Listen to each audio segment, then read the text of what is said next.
Alright guys, so I got the wheels off and I have snapped 3 ratcheting wrenches. Here's one right here. The bolts behind this, there's the brake bolts right here. I think there's one, right here, and then there's one on the bottom. They are so seized on there, so what I'm trying to do is I'm trying to get them off. I put heat on them, put some penetrative wool on them, and let them sit for a second. I'm just not going to battle myself like that because it sucks. I already had to walk to the hardware store. It's only like a 5-minute walk for me, but I had to buy another ratchet because that one, I had 3/8 ratchets and they all snapped, and one of them was pretty good. And then my impact wrench from Harbor Freight, I've only had that for a month. I've only used it 3 times, already broke, so I don't know what the deal is with that, so I'm gonna take that back, try to get another one, get a better one, I guess. And then when I was taking off the studs on the wheels, I guess whenever I took it to the shop over here, I'm not gonna take it there anymore. They crossed over one of the threads and I snapped one of those. So you could say I'm having a pretty rough time just wanting to do ball joints. So I'm gonna just toughen through it and get it done. I'm sure it's gonna be a 2-day process with these bolts. So yeah, I'll get back to you when I try to get those brake bolts off, but looks like I'm gonna have to sit here for a little bit, let that penetrate, sit in. All right guys, so it's nighttime now. I got both sides pretty much taken apart. I just have to press the ball joint on that side. This side, the ball joint was pretty hard to get out, but I got it. It was like pinched on some side, so I had to use a chisel. And you can kind of see where I had a chisel on it a little bit. But yeah, whenever I got there, they gave me the wrong ball joint at AutoZone. When I was here, I was about to put them in.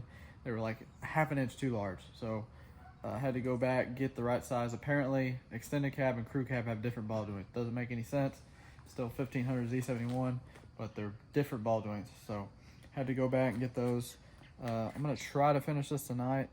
It's already 8 o'clock and I don't want to be out here all night, but it's not that, it's not that much left to do. So I just have to press the ball joints in and then put it all back together. So yeah, I'll get to y'all when I get to it. Really, I wanted to show y'all something real quick. You don't have to take the CV axle when you're doing all this stuff. I just got some zip ties, zip tied it up. It pulls out, and then zip tie my brake pads and everything right there. It's not hard to do. It's pretty easy. So yeah. All right guys, so don't mind the light. This is my shop light. This is all the light I had, but I got the ball joint compressor on here.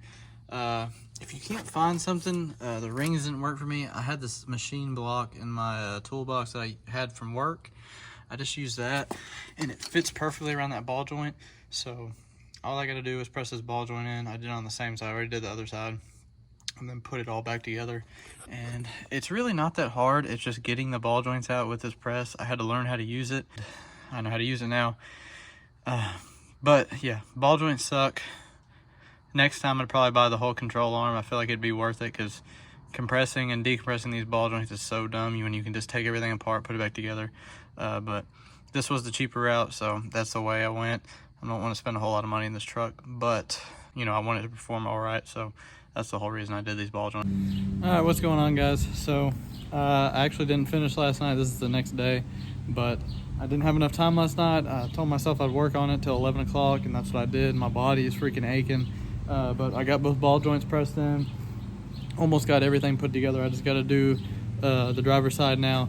So when I get that done, I know this video wasn't very detailed, but you know, it's pretty self-explanatory. You take all the bolts out, put the ball joints in. Now the ball joint part is pretty hard, but watching a couple YouTube videos, it helped me out. All right, guys, since I've replaced the ball joints, this is what the old one looked like. So you can understand this is probably what my noise was. The other one looked exactly like this on the other side, but it wasn't making a noise, but I'm sure it was gonna eventually make the noise. But this is what they looked like. This is not from the pickle fork. This is just what they looked like, and they're probably the stock ball joints. I'm pretty sure they are, because they look like the stock ball joints. So yeah, that's probably the reason that it was creaking and the steering was so sloppy. But I'm just glad I got to replace them, and yeah. All right, guys, so I'm finally done with the truck. I don't care what anybody says. After a long job like that, you put all your tools up, it feels so good. But I got the ball joints in. I started moving the actual sway bar and stuff around, and it doesn't make the squeak anymore, so it was that ball joint. I'm so happy that it was that. So now my front end is pretty tight. Another thing, and I can kind of show y'all, I can give y'all a clip of it, but whenever y'all do, there's these little, it's for the alignment, but it's on the upper control arm. You always want to get a marker and mark that pin onto those slats, and just, you want to get them the best you can. I'm going to get an alignment since I've done all this stuff, but just so you can drive it after you fixed it, and I'll kind of just show you what I'm talking about. So this is what I'm talking about right there, that little pin right there. I put a mark right here, and that's just to have it aligned. And then you don't want to tighten these up fully until you at least get some pressure on the lower control arm, or you put the wheels on and then tighten them up. That's just because it'll mess up those bushings that are inside of there. This is going to be the end of my video. If you still are at the end of this video, thanks for watching. It wasn't a very informative video just because it was 2 days and it was kind of getting on my nerves. But if you did like the video, please leave a like, leave a comment, and subscribe. Peace, guys.